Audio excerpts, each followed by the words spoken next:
जो भी आपका खाता, जिस भी बैंक में आपका खाता है, चाहे कोई भी खाता आपका ओपन हुआ, सीएसपी वाला अकाउंट हो, चाहे बैंक ब्रांच वाला अकाउंट हो, आपका जो भी सेविंग अकाउंट खाता हो, उस खाते पे एक नई लिमिट लगा दी गई है, जो कि इसमें दिसंबर के महीने में 9 दिसंबर को एक लागू किया गया आरबीआई से, जो कि इसका लिमिट आज क्या है उसमें मैं बताने वाला हूँ कि आपके सेविंग अकाउंट में कितना पैसा रखना है और कितना पैसा विड्रॉल करना है, उसके बारे में बताने वाला हूँ। तो सबसे पहले दोस्तों, अगर हमारे यूट्यूब चैनल पर पहली बार आए हैं तो चैनल को सब्सक्राइब कर लीजिए, बेल आइकन नोटिफिकेशन को ऑल प्रेस कर लीजिए, ताकि मैं जो भी वीडियो डालूं आपके पास नोटिफिकेशन जाए। अगर दोस्तों पहले से सब्सक्राइब कर चुके हैं तो तहे दिल से धन्यवाद करता हूं आपको। और एक और इन्फॉर्मेशन देना चाहता हूं, वीडियो को बैंक से रिलेटेड हो चाहे कोई भी हो, इन्फॉर्मेशन से रिलेटेड जो भी वीडियो रहेगा आपको इस चैनल पे मिलेगा, ताकि ये चैनल जो बनाया गया है ये इन्फॉर्मेशन से रिलेटेड ही बनाया गया है। तो इन्फॉर्मेशन से जो भी देश के हित के लिए जो भी इन्फॉर्मेशन रहेगा इस चैनल पे आपको अपडेट मिलेगा। तो चलते हैं वीडियो पे, समझते माजरा क्या है जो कि बैंक अकाउंट के बारे में, सेविंग अकाउंट के बारे में बताने वाला हूँ। तो समझते हैं। यहाँ पे सबसे पहले लिखा गया है, यहाँ पे देखिए, सेविंग अकाउंट में पैसा जमा, सेविंग अकाउंट में पैसा जमा करने और पैसा रखने की नई लिमिट जारी कर दी गई। दोस्तों अब मैं इसी के बारे में चर्चा करने वाला हूं कि आपका जो भी अकाउंट है, सेविंग अकाउंट हो, चाहे कहीं भी खुला हो, चाहे बैंक में खुला हो सेविंग अकाउंट, चाहे 500 देके, 1000 देके, 200 देके अगर आप अकाउंट खुलवाए हैं तो सेविंग अकाउंट पे लिमिट लगने वाला है। कितना लिमिट से आप ट्रांजेक्शन कर सकते हैं, कितना लिमिट से नहीं करते हैं, उसके बारे में बताने वाला हूं, ताकि इनकम टैक्स के डिपार्टमेंट से आपके पास नोटिस न आ पाए। उससे बचने के लिए, आपको बताने के लिए इस सेविंग अकाउंट के बारे में बताया जा रहा है, समझाया जा रहा है, क्योंकि हर बार एक नई जो होता है, क्या बोलते हैं, फाइनेंशियल ईयर, हर बार फाइनेंशियल ईयर जो होता है, जब नया साल आता है, यानी कोई भी ईयर्स होता है, इंड होता है, तो उस इंड में नई व्यवस्था, नई सुविधा आरबीआई की तरफ से गाइडलाइंस जारी की जाती है, जिसके हिसाब से आपको बताया जाता है कि इस बैंक में, चाहे इस अकाउंट में इतना फैसिलिटी चेंज होने वाला है, आपको बताने की ज़रूरत पड़ती है। बैंक खुद गाइडलाइंस करती है हर ब्रांच को, लेकिन हर ब्रांच एक नई व्यवस्था लाती है, हर ब्रांच में मिलती है, लेकिन आपका फर्ज बनता है कि बैंक एंकर यानी बैंक मैनेजर से या बैंक के एंकर जो भी हों उनसे संपर्क करें और बैंक के लिमिट के बारे में पूछा जाए, अकाउंट के बारे में पूछा जाए। लेकिन कोई व्यक्ति ये नहीं पूछता, बस अपने काम से काम मतलब रखता है। लेकिन पूछना जरूरी है कि आप बैंक में विजिट करें, बैंक से पूछिए, सर मेरे अकाउंट में इस साल क्या फैसिलिटी बदलने वाली है, क्या आने वाली है, क्या जाने वाली है, सारा चीज़ पूछना आपको फर्ज बनता है, सबका फर्ज बनता है, मेरा भी फर्ज बनता है। तो दोस्तों कोई पूछता नहीं है, सारे लोग, जितने भी लोग हैं, बस अपने काम से काम मतलब रखते हैं। तो चलते हैं इसके बारे में समझते हैं, क्या लिमिट है, किस प्रकार से हम लेन देन करें, ताकि इनकम टैक्स के जो आयकर विभाग है उनके तरफ से कोई नोटिस हमारे घर या हमारे कोई विषय वस्तु पे न आए। तो चलते हैं, समझते हैं। सबसे पहला नंबर वन पॉइंट जो है समझते हैं, एक फाइनेंशियल ईयर में, जो एक फाइनेंशियल ईयर क्या होता है, अगर आपको फाइनेंशियल ईयर पता है तो बहुत अच्छा है, और जिसको नहीं पता है, मेरा वीडियो जिसके पास गया है, इस वीडियो को पूरा वॉच करके देखिएगा कि एक फाइनेंशियल ईयर क्या होता है। एक फाइनेंशियल ईयर ये होता है, यहाँ समझिए, वन फाइनेंशियल ईयर ये होता है कि 1 अप्रैल 2025 से ठीक 31 मार्च 2026, ठीक, एक फाइनेंशियल ईयर होता है। जैसे अप्रैल टू मार्च इसको बोला जाता है वन फाइनेंशियल ईयर। इसको बोला जाता है एक साल के वित्तीय, इसको बोलते हैं हम लोग हिंदी में वित्तीय वर्ष। एक वित्तीय वर्ष में आप कितना लेन देन करेंगे उसी के बारे में चर्चा करने वाला है, क्योंकि फर्स्ट पॉइंट दिया गया है कि 1 अप्रैल से और 31 मार्च 2026 के, यानी वैसे ही 1 अप्रैल 2024 से लेके और 31 मार्च 2025 तक जो इतना रेशियो होता है, इसे हम एक फाइनेंशियल ईयर बोलते हैं। इस फाइनेंशियल ईयर में हम अपने अकाउंट से, सेविंग अकाउंट से कितना लेन देन कर सकते हैं, उसी के बारे में बताने वाले हैं। और समझिए इस बात को कि हमारे घर नोटिस न आया, कितना लेन देन करना है, कितना लिमिट है, कितना नहीं है। अब समझते हैं, ये तो आप समझ गए कि वन फाइनेंशियल ईयर यानी एक फाइनेंशियल ईयर, एक वित्तीय वर्ष में आप कितना, एक वित्तीय वर्ष को क्या कहते हैं। आप पहला पॉइंट ये था कि एक वित्तीय वर्ष को क्या कहते हैं। एक वित्तीय वर्ष को 1 अप्रैल 2025 से 31/3/2026 को हम लोग एक वित्तीय वर्ष कहते हैं। वैसे ही जैसे यहाँ पर समझ लेते हैं 2024 से 31/3/2025 को, इसको एक साल कहते हैं, एक वित्तीय वर्ष कहते हैं। तो इसका गुणा गणितीय हो गया। अब दूसरा नंबर पॉइंट क्या है, दूसरा पॉइंट ये है कि यूपीआई लिमिट, जो यूपीआई लिमिट होता है, यूपीआई लिमिट पे भी चर्चा होगा। यूपीआई लिमिट में क्या चर्चा होगा, कितना लेन देन करना है, क्योंकि हाँ 99% लोग यूपीआई से गूगल पे, फोन पे, पेटीएम, अदर जितने भी बनाए गए हैं ऐप, जो थर्ड पार्टी ऐप है, उनसे पैसा ट्रांसफ़र किया जाता है। लेकिन ये लोग नहीं समझ पाते हैं कि हम कितना पैसा ट्रांसफ़र कर रहे हैं। कितने लोग भूल से भी लिमिट क्रॉस कर देते हैं। तो लिमिट क्रॉस नहीं करना है कि एक वित्तीय वर्ष में आप कितना गूगल पे से, फोन पे से पैसा ट्रांसफ़र कर सकते हैं, उसका भी एक लिमिट बनाया गया है। वैसे तो लिमिट कोई है नहीं, गूगल पे, फोन पे का, पेटीएम का कोई लिमिट नहीं है।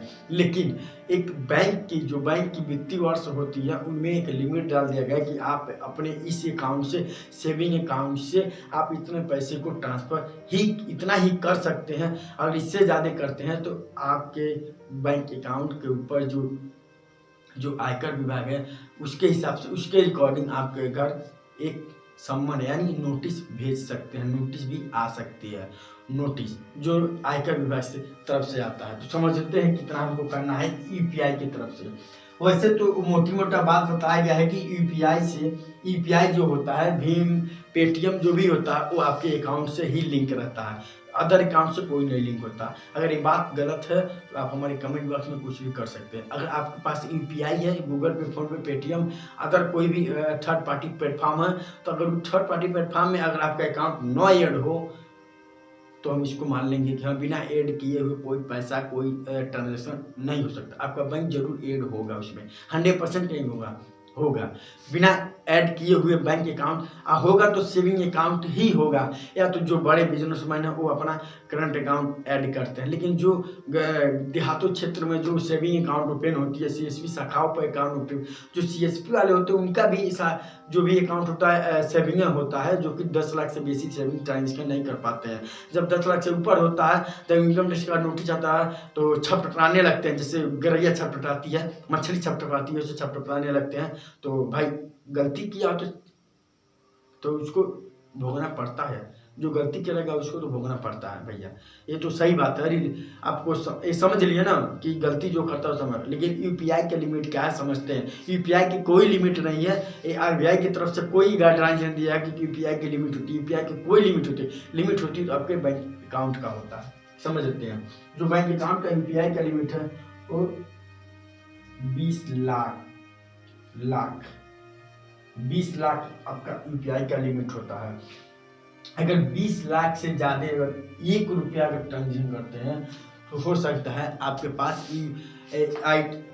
जो आयकर विभाग है उनके तरफ से आपके घर नोटिस आ सकता है। लेकिन एक इसमें बचने की संभावना है कि अगर आप हर साल आईटीआर फाइल करते हैं, आईटीआर जिसे बोलते हैं इनकम टैक्स रिटर्न, अगर ये भरते हैं तो आपके पास कोई ऐसी लिमिट की ऑब्जेक्शन चाहे कमेंट आपके पास आयकर विभाग से नहीं आ सकता। क्योंकि आप हर साल आईटीआर को फाइल करते हैं ना, आईटीआर इनकम टैक्स आप अपने बिजनेस को दिखाते हैं, अपने प्रॉफिट को दिखाते हैं, मैं इतना कमाया हूँ, इतना आपको दिया हूँ, उसके बाद रिटर्न हम लिया हूँ, तो आप दिखा के ले लेते हैं। तो उसके हिसाब से आपके पास कोई इनकम टैक्स की नोटिस नहीं। आप 20 लाख से 50 लाख कर सकते हैं, 100 लाख कर सकते हैं, करोड़ों भी लेन देन साल में एक वित्तीय वर्ष में कर सकते हैं। लेकिन कोई ऑब्जेक्शन नहीं है, लेकिन ITR आपको फाइल करना है। बहुत से लोग GST बना के GST लेके बिजनेस करते हैं, बहुत से लोग GST नहीं लिए हैं फिर भी ITR फाइल करते हैं। करना जरूरी है। अगर ITR फाइल करते हैं तो इसके लिए कोई बात नहीं है, कोई लिमिट नहीं है। लेकिन जो ITR नहीं फाइल करता, सेविंग अकाउंट से ज़्यादा लेन देन करता, तो उसके अकाउंट पे प्रॉब्लम आने वाली है। जो 2025 में गाइडलाइन जारी किया, 9 दिसंबर को ये गाइडलाइन जारी किया गया है। देखते हैं यहाँ पे जो भी UPI है 20 लाख से ज़्यादा नहीं करने को। 1 रुपया अगर ज़्यादा करेंगे तो आपके ऊपर हो सकता है आपके बैंक अकाउंट को ब्रेक लगा दे, डिक्लाइन कर दिया जाए, आपके बैंक अकाउंट को डिक्लाइन कर दिया जाए। क्योंकि हर सेविंग अकाउंट को 20 लाख से ज़्यादा अगर ट्रांजेक्शन करते हैं तो TDS प्लस GST जोड़ के काटा जाता है। और किसी कारणवश अगर ज़्यादा ट्रांजेक्शन होता है तो आपके बैंक अकाउंट को डिक्लाइन कर दिया जाता है, ताकि आप बैंक में जाइए, अपना KYC करें और डिक्लाइन को अनडिक्लाइन करवा के अपने अकाउंट को फिर से चालू करें। ऐसा होता है, ऐसा हमने बहुत देखा है, हमने बहुत लोगों को करवाया है। अंडरस्टूड? फिर समझते आगे। और तीसरी बात इसमें बताया गया है कि जमा तीसरी बात इसमें बताया गया है कि जमा हम अपने सेविंग अकाउंट में चाहे सेविंग अकाउंट कैसा भी हो, हम अपने सेविंग अकाउंट में चाहे जिस भी बैंक में है। एक बात और इन्फॉर्मेशन देना चाहता हूँ इस बात पे कि अगर सुनिए, ये इन्फॉर्मेशन देता हूँ। आप सोचते हैं कि मेरा एक ही सेविंग अकाउंट है जो स्टेट बैंक में है, मैं स्टेट बैंक में पैसा इतना निकाल लूँगा। मेरा एक चौरौआ, जो बोलते हैं चौरौआ खाता हम खुलवाए हैं। किसमें? PNB में, HDFC में, एक्सिस में, सेंट्रल बैंक में, अदर्स बैंक में, बैंक ऑफ इंडिया में, बैंक ऑफ बड़ौदा में, सब में खाता खुलवाए हैं। वो तो नहीं जानता है आयकर विभाग, उसमें तो पैसा बहुत लेन देन करते हैं, 25 लाख तक निकाल लेते हैं। भैया ऐसा नहीं होता है, एक दिमाग लगाइए, आप समझिएगा। PAN, पैन, ये क्या है? पैन क्या होता है? पैन कार्ड क्या होता है? पैन कार्ड क्या होता है? पैन कार्ड का मतलब ये होता है कि आप जितने भी अकाउंट ओपन करवाएंगे, आपके बिना पैन कार्ड के रजिस्टर किए हुए आपकी अकाउंट नहीं ओपन होती, क्योंकि इसको मैंडेटरी कर दिया गया है। 2023 से 2000 कोरोना के बाद से 2023 में इस पैन कार्ड को इतना मैंडेटरी कर दिया गया है कि बिना पैन कार्ड के आपका कोई काम नहीं हो पाएगा। तो ये पैन कार्ड जितने भी बैंक में बोल रहे हैं सारे बैंक में, किसमें?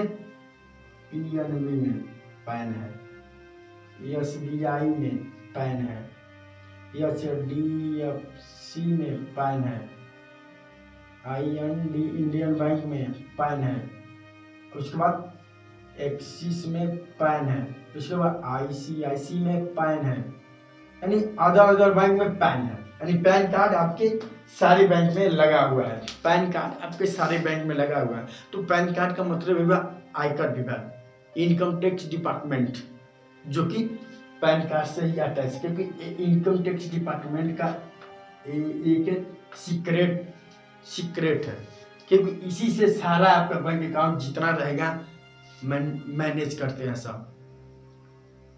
तो ऐसा ना हो कि मान लीजिए आप SBI में 10 लाख का ट्रांजेक्शन कर लिए, तो क्या बोलते हैं 5 लाख का ट्रांजेक्शन HDFC में कर लिए। दोस्तों ऐसा नहीं होता है। एक वित्तीय वर्ष में ओनली 20 लाख से ज़्यादा नहीं करना, चाहे जितना भी आपके अकाउंट हो। मान लीजिए इसमें 2 लाख कर लिए, इसमें 1 लाख कर लिए, इसमें 50,000 कर लिए, इसमें 20,000 कर लिए, ऐसे मिला के आपको ट्रांजेक्शन करना है कि हर बैंक को मिला के चले, कि ताकि साल में 20 लाख न हो पाए, कम ही हो पाए। बैंक की कोई पैन कार्ड अटैच रहता है हर जगह। ये तो पॉइंट समझ ली। आप चोरी भी नहीं कर सकते हैं कि मेरा इस बैंक में अकाउंट, आयकर विभाग जन्म नहीं करेगा, जानता है, सब जानता है, क्योंकि पैन कार्ड वही इश्यू करता है, दूसरा कोई नहीं इश्यू करता, दूसरा कोई डिपार्टमेंट नहीं इश्यू करता। पैन कार्ड आयकर विभाग ही इश्यू करता है। देखते ना, जब पैन कार्ड आता है तो उसके ऊपर सबसे लिखा आयकर विभाग लिखा रहता है। नई दिल्ली, लखनऊ, मुंबई, न्यू मुंबई, पूना, ये सब लिखा रहता है। तो अब आगे समझते हैं। आगे यही है तीसरा पॉइंट आपका जो बता रहा था कि आप अपने सेविंग अकाउंट में जमा कितना कर सकते हैं। जमा आप अपने सेविंग अकाउंट में एक वित्तीय वर्ष में कितना जमा कर सकते हैं, तो आप अपने सेविंग अकाउंट में एक वित्तीय वर्ष में नॉर्मल सेविंग अकाउंट में, चाहे सेविंग अकाउंट में आप 10 लाख रुपए जमा कर सकते हैं। जमा करने के लिए तो बहुत से लोग कहते हैं कि हमने 50 लाख जमा किया, हमने 1 करोड़ जमा किया। दोस्तों 1 करोड़ 50 लाख जमा करने की बात नहीं है। आप जमा करें तो कितना ही जमा कर दें, लेकिन उसके ऊपर आपका जो 2% का TDS होता है काटा जाएगा। हमारी आंखों के सामने बैंक में हमने SBI बैंक में गया था।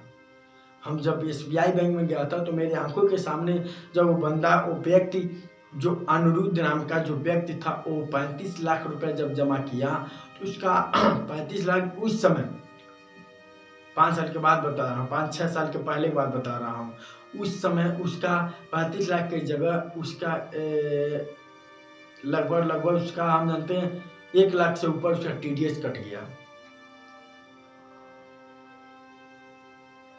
उसको फर्क नहीं पड़ा, उसने कहा कि डालो मेरे खाता में पैसा, TDS जितना कटा है।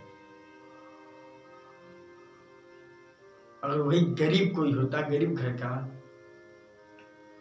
तो उसको वो 1 लाख रुपया अगर उससे मांगा जाए, उस बंदे से मांगा जाए 1 लाख रुपया किसी गरीब के घर को, तो नहीं देगा। लेकिन उसको TDS से डर नहीं था, उसको बस इतना था कि हमारा पैसा खाता में हमारे क्रेडिट हो जाए, बस इतने से मतलब था उसको। ठीक, तो दोस्तों मेरा मकसद यह है कि आपको आगाह करना है, सतर्क करना। मेरे चैनल का जो आप चैनल देखते हैं ना, मेरा इंफॉर्मेशन से रिलेटेड है। जो भी मैं बताऊंगा इंफॉर्मेशन ही दूंगा, आपको समझाऊंगा, सतर्क करूंगा, बस इतना ही मेरा काम है। सतर्क होना आपका है। आप मेरे वीडियो को देख रहे हैं, हम समझ सकते हैं कि आप बहुत डीपली और बहुत कॉन्सेंट्रेट होकर वीडियो को देख रहे हैं।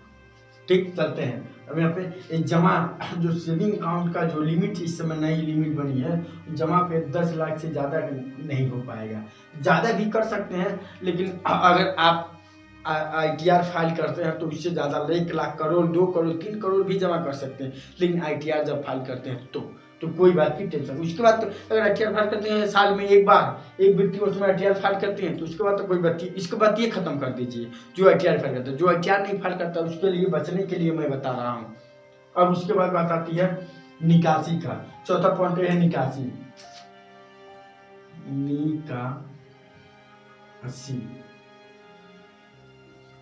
निकासी कितना कर सकते हैं एक वित्तीय वर्ष में, तो उसका भी लिमिट यहाँ पे 10 लाख है।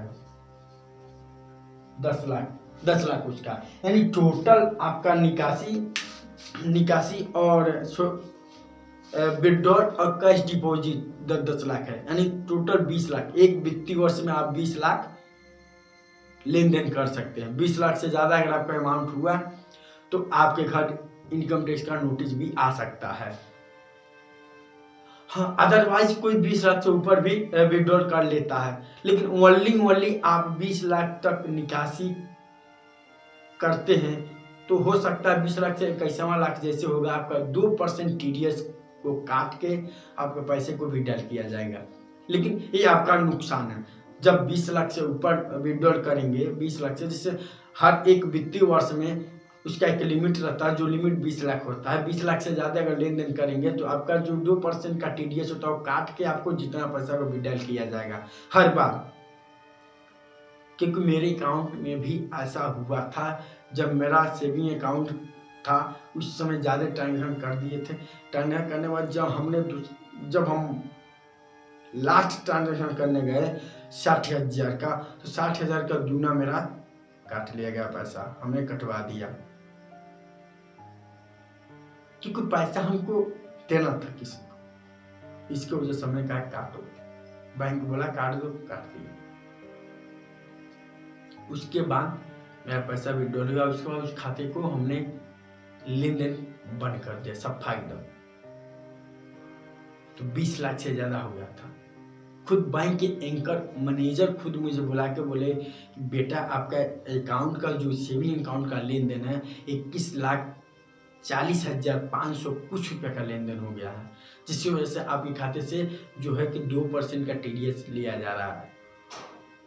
तो दोस्तों ये आपको बात को समझना बहुत जरूरी है, इस पर बहुत ध्यान देना जरूरी है कि एक वित्तीय वर्ष में आपको कितना लेन देन करना, इस पर आप दिमाग दीजिए। अगर मेरी वीडियो को देख रहे हैं तो सबसे पहले तो आप अपने बैंक अकाउंट, जितने भी बैंक अकाउंट है, CSP वाला हो चाहे बैंक ब्रांच वाला अकाउंट हो, सेविंग अकाउंट हो, ओनली सेविंग अकाउंट पर ही बात करने वाला हूँ। सेविंग अकाउंट की जो भी अकाउंट हो, आप 20 लाख से ज़्यादा लेन देन ना करें। ओनली फॉर 20 लाख रुपये से अधिक नहीं करना है। आप 20 लाख के अंदर रहिए, जितना भी लेन देन कीजिए 20 लाख के अंदर ही कीजिए।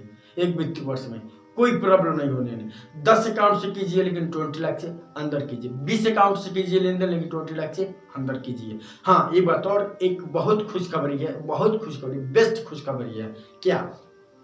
सुनिए ध्यान से। Net banking, mobile banking, RTGS, NEFT, ये जितना भी है आप अपने मोबाइल से कीजिए, कोई लिमिट नहीं है।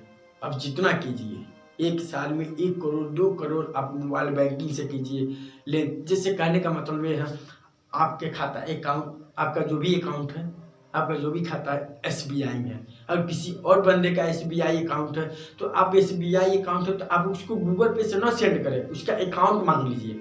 भैया आपका अकाउंट SBI में, आप SBI के अकाउंट दीजिए और आप अपने मोबाइल बैंकिंग से या नेट बैंकिंग से उस खाता में भेज दीजिए। एक साथ 1 करोड़ भेजेंगे, 1 करोड़ चला जाएगा। कोई लिमिट, कोई इश्यू, कोई इनकम टैक्स का कोई झंझट नहीं है। आप ITR भरें या न भरें, लेकिन हाँ उसी बैंक के अकाउंट हो और उसी बैंक में चला जाएगा।